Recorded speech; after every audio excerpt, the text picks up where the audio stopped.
नमस्कार सभी को। आज का विचार, हिंदी भाषा की उन्नति के बिना हमारी उन्नति असंभव है। गिरधर शर्मा। हिंदी व्याकरण। हिंदी व्याकरण के 4 अंग निर्धारित किए गए हैं। सबसे पहला है वर्ण विचार, शब्द विचार, पद विचार और वाक्य विचार। हिंदी भाषा के अंग, पहला अंग है वर्ण, दूसरा शब्द, तीसरा वाक्य। अब वर्ण क्या होता है? जैसे वर्णमाला। वर्णमाला में जितने भी अक्षर हैं वो सभी वर्ण कहलाते हैं। अ, र, म, ब। शब्द, अब, बम, अमर। 2 या 2 से अधिक अक्षर को मिलाने से शब्द बनते हैं। वाक्य, हिंदी भाषा का सबसे बड़ा अंग वाक्य है। वाक्य किसे कहते हैं? क्या सार्थक शब्दों का योग वाक्य कहलाता है, या शब्दों का सार्थक योग वाक्य कहलाता है, या उपर्युक्त दोनों, या कोई नहीं? तो चलिए हम जानते हैं। वाक्य, जब हम किसी शब्दों को अलग अलग किसी दूसरे शब्द से जोड़ते हैं तो वह एक वाक्य का रूप धारण कर लेता है। निशा शब्द को ही लें तो निशा किताब पढ़ती है, ये सार्थक है। किताब निशा है पढ़ती, शब्द तो सार्थक हैं, लेकिन उनका सार्थक स्थान नहीं है, तो ये पूरा वाक्य निरर्थक हो जाएगा। अर्थात वह पद समूह जिससे श्रोता को वक्ता के अभिप्राय का बोध हो, वही सार्थक वाक्य कहलाता है। परिभाषा देखते हैं वाक्य की। शब्दों के सार्थक मेल को ही हम वाक्य कहते हैं। वाक्य के 3 भेद होते हैं। हम वाक्य को अर्थ के आधार पर पढ़ सकते हैं, जो 8 होते हैं। प्रयोग संरचना के आधार या रचना के आधार पर वाक्य भेद 3 प्रकार के होते हैं। क्रिया के आधार पर वाक्य वाच्य कहा जाता है। 10वीं कक्षा में जो पाठ्यक्रम में है वो है प्रयोग संरचना के आधार या रचना के आधार पर वाक्य भेद। तो रचना के आधार पर वाक्य भेद 3 प्रकार के होते हैं। सरल वाक्य, जिसे साधारण वाक्य भी कहा जाता है, संयुक्त वाक्य, मिश्रित या मिश्र वाक्य। सरल वाक्य, सरल वाक्य यानी साधारण, आसान, ऐसा वाक्य जिसमें एक मुख्य क्रिया हो, एक उद्देश्य हो और एक विधेय। अब आप ये सोच रहे होंगे कि ये उद्देश्य और विधेय क्या होता है, तो हम सबसे पहले उद्देश्य और विधेय के बारे में जान लेते हैं। हम सरल वाक्य की जो संरचना होती है उसमें एक कर्ता होता है, एक कर्म है और एक क्रिया है। जैसे निशा किताब पढ़ती है, तो निशा कर्ता है, क्रिया करने वाला है, कर्ता है, किताब कर्म है और पढ़ती है क्रिया है। वाक्य के 2 अंग होते हैं। पहला अंग होता है उद्देश्य और दूसरा अंग होता है विधेय। उद्देश्य यानी कर्ता, जो वाक्य में प्रयुक्त कर्ता जो कार्य कर रहा है उसे उद्देश्य कहा जाता है। साथ ही कर्ता का विस्तारक होता है या उसकी विशेषता बताता है, उसे भी हम उद्देश्य कहते हैं। इसी तरह विधेय, उद्देश्य के बारे में जो कथन कहा जाता है, जो कर्ता के बारे में कहा जा रहा है, कथन, वो क्या कर रहा है, उसे हम विधेय कहते हैं। इसमें कर्म और क्रिया का प्रयोग होता है। कर्ता जो भी कार्य कर रहा है वह विधेय है। एक उदाहरण हम देखते हैं। मेरी सहेली रमा बहुत सुंदर लेख लिखती है। अब इसमें रमा के बारे में बात हो रही है, तो रमा की जो विस्तार किया जा रहा है, रमा करता है और इसका जो विस्तार किया जा रहा है वो है मेरी सहेली रमा। तो ये जो मेरी सहेली रमा है वो यहाँ पर उद्देश्य है। और रमा क्या कर रही है? लिख रही है। बहुत सुंदर लेख लिखती है। वो क्या क्रिया करती है? कर्म, कर्म क्या है उसका? तो वो जो लिख रही है क्रिया है, वो और कर्म जो कर्ता के बारे में कहा जा रहा है, वो सभी यहाँ पर विधेय होगा।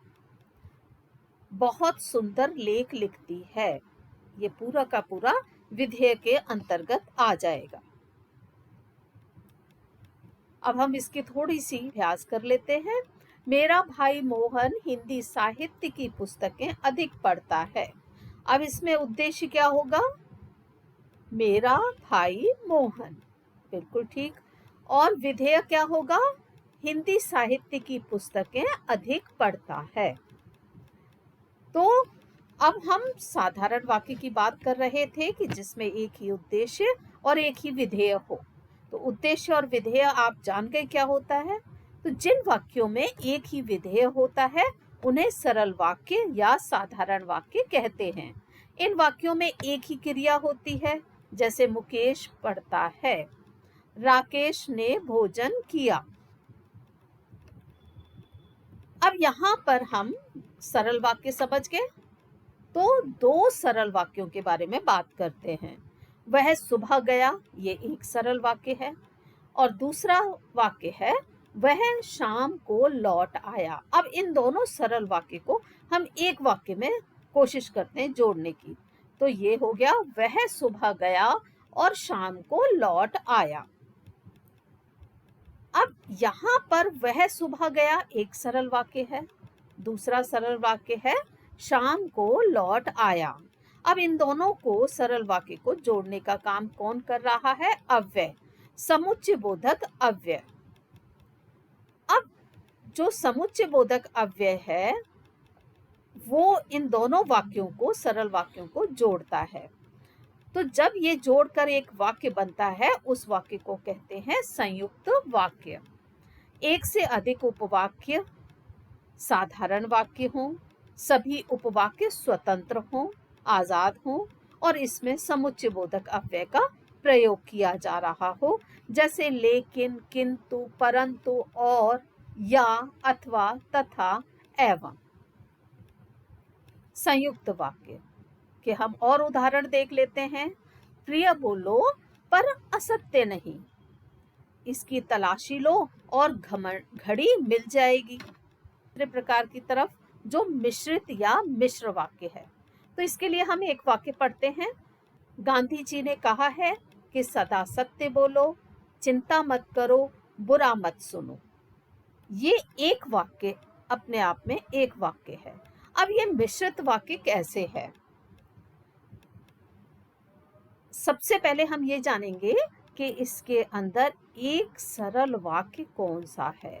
तो देखिए, गांधी जी ने कहा है, इसमें गांधी जी उद्देश्य है, कहा है विधेय है। ये एक साधारण वाक्य है, यानी सरल वाक्य है। जिन वाक्यों में एक प्रमुख या प्रधान वाक्य हो और अन्य आश्रित वाक्य हो, तो इसमें एक साधारण वाक्य है। और सभी वाक्य सदा सत्य बोलो, चिंता मत करो, बुरा मत सुनो, ये सभी आश्रित उपवाक्य हैं जो इस प्रधान वाक्य पर आश्रित हैं। और ये सब जुड़ किससे रहा है? एक योजक और अव्यय से।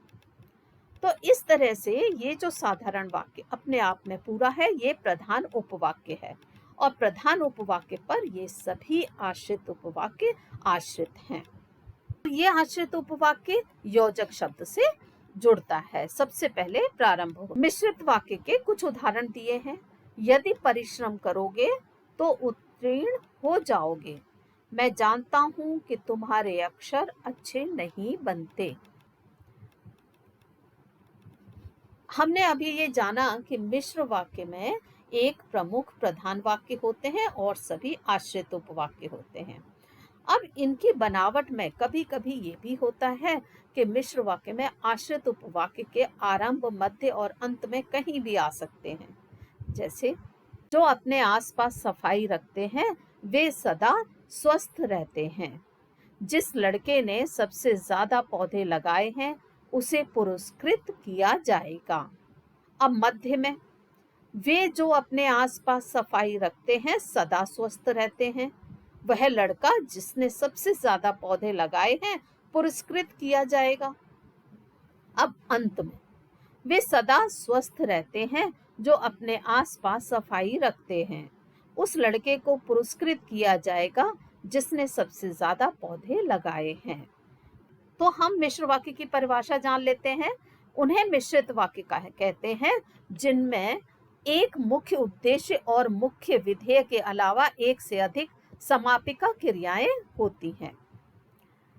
मिश्रित वाक्य के योजक और अव्ययों के विषय में हम बात करते हैं कि और क्यों की।